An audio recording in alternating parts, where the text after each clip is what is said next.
নমস্কার বন্ধুরা, প্রিয়াজ কুকিং ব্লগে আপনাদের সবাইকে স্বাগত জানাই। বন্ধুরা, আজকে আমি মুসুর ডাল ও ডিম দিয়ে একটি দারুণ স্বাদের রেসিপি আপনাদের সঙ্গে শেয়ার করব। একবার খেলে আঙুল চাটতে থাকবেন, এতটাই টেস্টি হয়।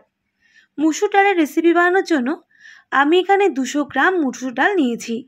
আর মুসুরের ডালটা আমি 2 থেকে 3 বার জল পাল্টে পরিষ্কার করে ধুয়ে নিয়ে হাফ বাটি মতো জল দিয়ে ভিজিয়ে রাখবো প্রায় 2 থেকে 3 মিনিট মতো। আমি আধ ঘন্টা মতো রেস্টে রেখে দিয়েছিলাম। দেখুন, মুসুর ডালটা ফুলে কিন্তু ডাবল হয়ে গেছে, দেখেই বুঝতে পারছেন। আর জলটা কিন্তু অনেকটাই শুকনো হয়ে গেছে। এবার এটা একটা মিক্সিং জারে দিয়ে দেব আর বেটে নেব।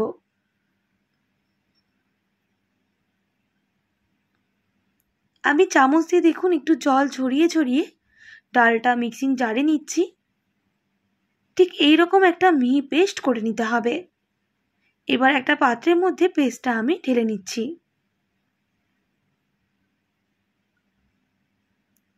এরপর এর মধ্যে দিয়ে দেব একটা ডিম।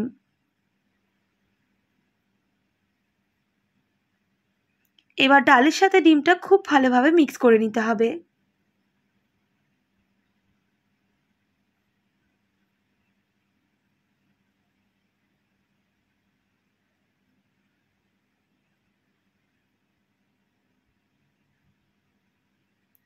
দেখুন বন্ধুরা, খুব ভালো করে মিক্স করে নিয়েছি।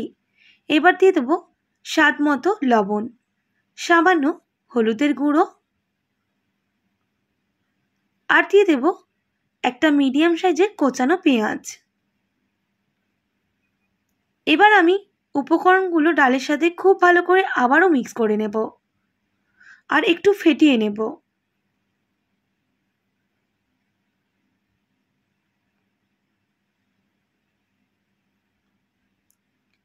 ডালটা শক্ত বাটার জন্য ডিম দেওয়ার পর দেখুন অনেকটাই কিন্তু জলজলে হয়ে গেছে। এবার এটা আমি রেস্টে রাখবো না, ভেজে নেব। তাই ফ্রাইং প্যানটা বসিয়ে দিলাম। প্রথমে খুব ভালো করে গরম করে নিতে হবে। গরম হয়ে গেলে দিয়ে দেব সাদা তেল, হাফ টেবিল চামচের মতো। তেলটা খুব ভালো করে ফ্রাইং প্যানের মধ্যে আমি একটু ছড়িয়ে নিচ্ছি।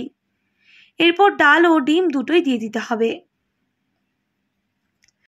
একসাথে সমস্ত উপকরণ দিয়ে দিলাম। এবার একটু চাড়িয়ে নিচ্ছি। চামচ দিয়ে এইভাবে একটু চাড়িয়ে নিতে হবে। যেমনভাবে ডিমের অমলেট ভাজি সেই হিসেবে ভেজে নিতে হবে। আমি প্রথমে গ্যাসের ফ্লেমটা হাই রেখেছিলাম। এবার গ্যাসের ফ্লেমটা মিডিয়ামে করে ঢেকে দিচ্ছি প্রায় 2 মিনিট মতো।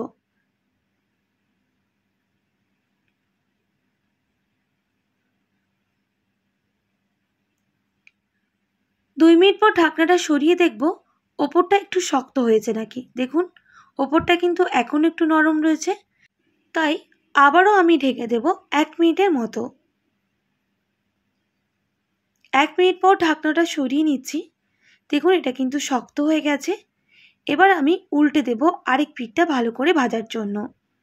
এবার কিন্তু গ্যাসের ফ্লেমটা হাই করে দিচ্ছি আর সামান্য একটু তেলও অ্যাড করব।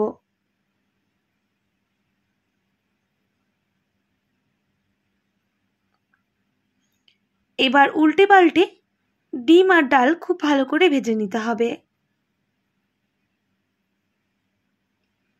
একটু সময় নিয়ে ভাজতে হবে, তাহলে ভেতরটাও খুব ভালো করে ভাজা হবে। নাহলে ভেতরটা কাঁচা রয়ে যাবে আর ওপরের দিকটা ভাজা হয়ে যাবে।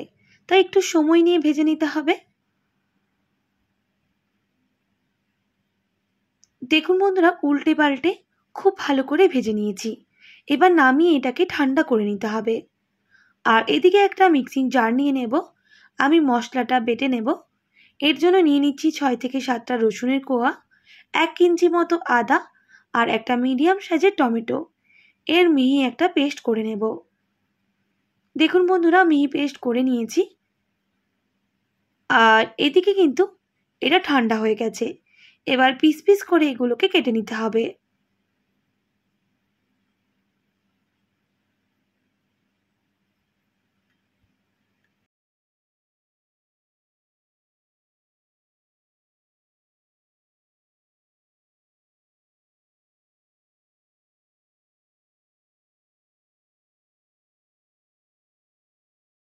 আমি এরকম চৌকো শেপ দিয়েছি, আপনারা আপনাদের পছন্দ মতো শেপ করে নিতে পারেন। আর দেখুন ভেতরটাও কিন্তু খুব ভালো করে ভাজা হয়েছে। বাড়িতে একটা ডিম থাকলে এইভাবে একবার বানিয়ে দেখতে পারেন। আর এটা অনেকটাই নরম হয়েছিল। এরপর একটা কড়াই বসিয়ে দেব। কড়াই দিয়ে দেব পর্যাপ্ত পরিমাপ সর্ষের তেল। তেল খুব ভালো করে গরম করে নিতে হবে। আর গরম হয়ে গেলে আমি একটা মিডিয়াম সাইজের কয়েকটা আলু কেটে রেখেছিলাম, সেই আলুগুলো ভেজে নিতে হবে। আপনারা চাইলে অবশ্যই আলুটা স্কিপ করতে পারেন, তবে আলু দিলে খেতে মন্দ লাগে না। তাই স্বাদ মতো লবণ আর সামান্য হলুদ গুঁড়ো দিয়ে 2 থেকে 3 মিনিট সময় নিয়ে আলুটাকে বেশ লাল লাল করে ভেজে নিতে হবে।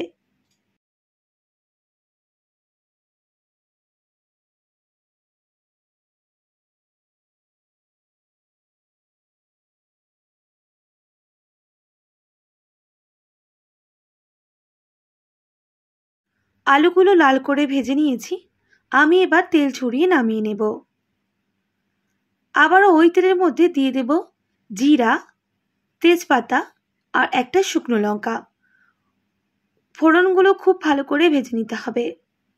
ফোড়ন থেকে খুব সুন্দর একটা গন্ধ বের হলে একটা বড় সাইজের একদম মিহি মিহি করে পেঁয়াজ কুচি অ্যাড করে দেব। আর পেঁয়াজটাকে বেশ লাল লাল করে ভেজে নিতে হবে।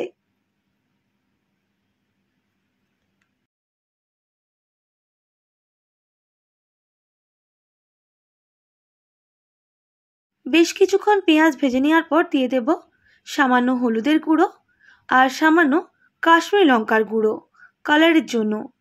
তাহলে কালারটা অনেকটাই সুন্দর আসে।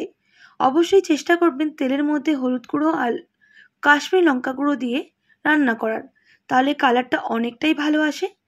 এরপর বেটে রাখা মশলাগুলো অ্যাড করে দিলাম। আর পেঁয়াজটা কিন্তু লাল হয়ে ভাজা হয়ে গেছে। মশলা দেওয়ার পর খুব ভালো করে কষিয়ে নিতে হবে, গ্যাসের ফ্লেমটা হাই করে।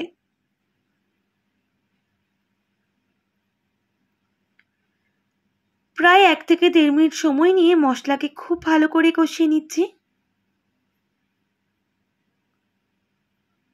1 মিনিট মতো মশলা কষিয়ে নেওয়ার পর দিয়ে দেব সামান্য ঝাল লঙ্কার গুঁড়ো, অবশ্যই ঝালটা কম বেশি করে নেবেন, সামান্য জিরে গুঁড়ো আর সামান্য ধনে গুঁড়ো।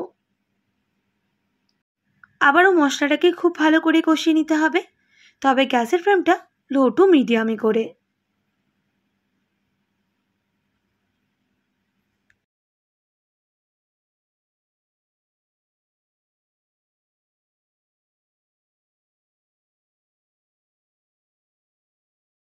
বন্ধুরা, মশলাটা কিন্তু আরেকটু কষানো হবে, তাই আমি এখানে অল্প একটু জলের ব্যবহার করছি, যাতে করে মশলাটা আরও ভালোভাবে কষানো হয়। জল দেওয়ার পর মশলাটা খুব ভালো করে মিক্স করে নিতে হবে। আর গ্যাসের ফ্লেমটা হাই করে 1 থেকে 1.5 মিনিট আরও ভালো করে মশলাটাকে কষিয়ে নিতে হবে।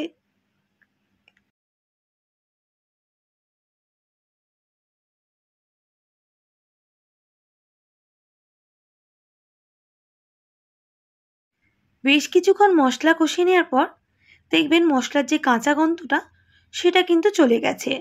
তাই গ্যাসের ফ্লেমটা হাই রেখে আর 1 মিনিট মতো কষালেই মশলা থেকে অলরেডি তেল ছাড়া শুরু করে দেবে। দেখুন মশলাটা কিন্তু ভাজা হয়ে গেছে, দেখেই বুঝতে পারছেন। এবার ভেজে রাখা আলুগুলো দিয়ে দিতে হবে। আলু দেওয়ার পর মশলার সাথে আবারও কষিয়ে নিচ্ছি।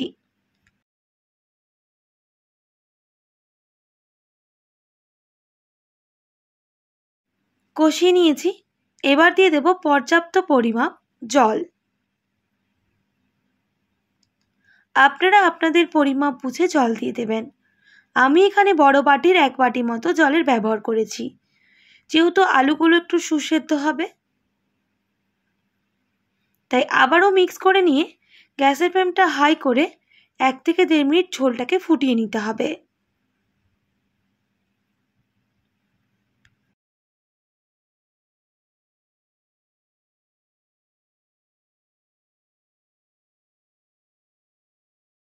দেড় মিনিট মতো ফুটিয়ে নিয়েছি।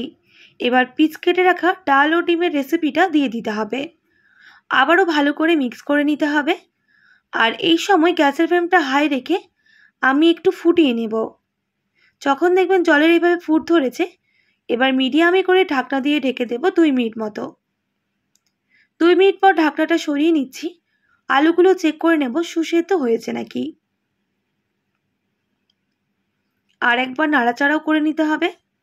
আলুগুলো একটু সেদ্ধ হবে, তাই আবারও গ্যাসের ফ্লেমটা মিডিয়ামে করে আমি ঢেকে দেব 2 মিনিট মতো।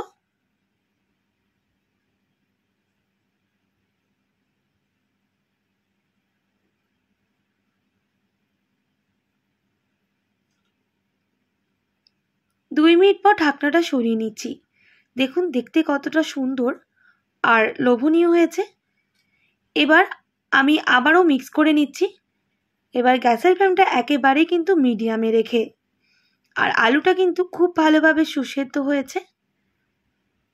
এবার দিয়ে দেব ওপর থেকে সামান্য পরিমাপ ধনেপাতা কুচি, সামান্য গরম মশলার গুঁড়ো, আর স্বাদটা ব্যালেন্স করার জন্য সামান্য পরিমাপ চিনি। সমস্ত উপকরণ আবারও ভালো করে মিক্স করে নিতে হবে, আর স্বাদ অনুযায়ী লবণ।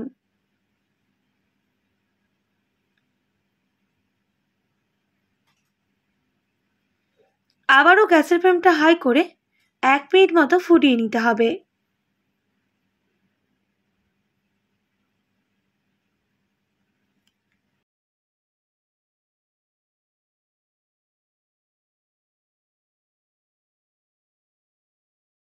এক মিনিট মতো ফুটিয়ে নিয়েছি।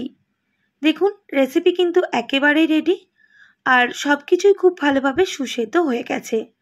আমি এবার নামিয়ে নেব। বন্ধুরা, বাড়িতে যখন সবজি বা মাছ মাংস থাকবে না, এই একটা ডিম ও মুসুর ডাল দিয়ে এই দুর্দান্ত স্বাদের রেসিপিটা বানিয়ে নিতে পারেন। একবার বানালে বারবার বানাতে মন চাইবে, আর খুব কম সময়ে রেসিপিটা হয়ে যায়।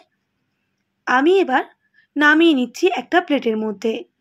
গরম ভাত কিংবা রুটি কিংবা লুচির সাথেও কিন্তু রেসিপিটা মন্দ লাগে না। একবার বাড়িতে বানিয়ে দেখুন, আর কেমন লাগলো অবশ্যই কমেন্ট করে জানাবেন। আশা করি আজকের সহজ সরল রেসিপি আপনাদের ভালো লেগেছে। ভালো লেগে থাকলে অবশ্যই একটি like, comment, share and subscribe করে দেবেন। পাশে থাকা বেল আইকনটিও প্রেস করে দেবেন, তাহলে নিত্য নতুন রান্নার ভিডিওগুলি আপনাদের কাছে পৌঁছবে। যারা ফেসবুক থেকে দেখছেন অবশ্যই একটি ফলো করে দেবেন। আজকের মতো এতটাই। আবারও নতুন কোনো রেসিপি নিয়ে আপনাদের সঙ্গে দেখা হবে। আপনারা ভালো থাকবেন, সুস্থ থাকবেন, আর এতক্ষণ আমার সঙ্গে থাকার জন্য আপনাদের সবাইকে অনেক ধন্যবাদ।